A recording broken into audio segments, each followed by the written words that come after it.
What does new evidence say about cannabis as a gateway drug? Imagine a puzzle where many pieces fit together, but some pieces are more important than others.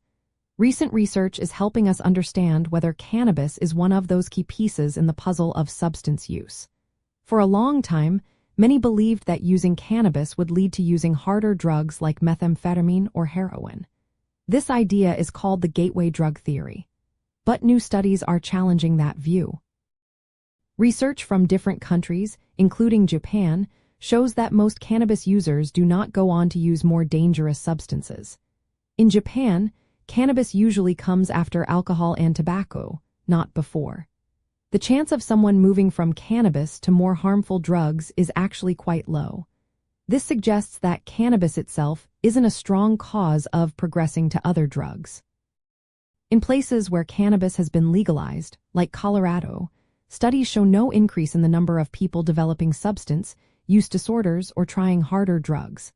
This further questions the idea that cannabis acts as a gateway.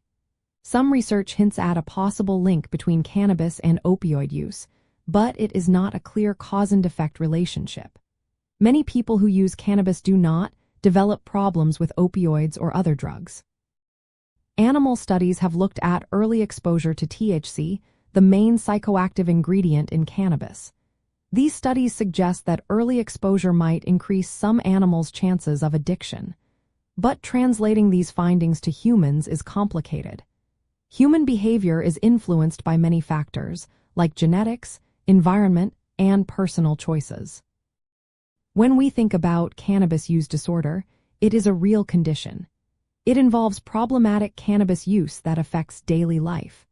But just because someone has cannabis use disorder does not mean they will automatically develop issues with other drugs.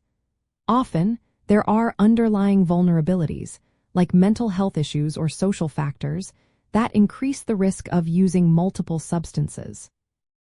Prevention efforts should focus on these shared risks. Screening for cannabis use disorder and providing support can help prevent progression to other substances. Especially among young people who are more vulnerable, early intervention can make a big difference. In the end, the latest evidence shows that cannabis is not a direct gateway to harder drugs. The path from cannabis to other substances depends more on individual circumstances and environment than on the drug itself.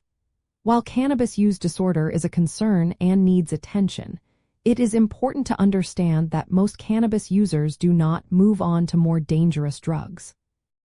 Recognizing the complex factors involved helps us better support those at risk and develop effective prevention and treatment strategies.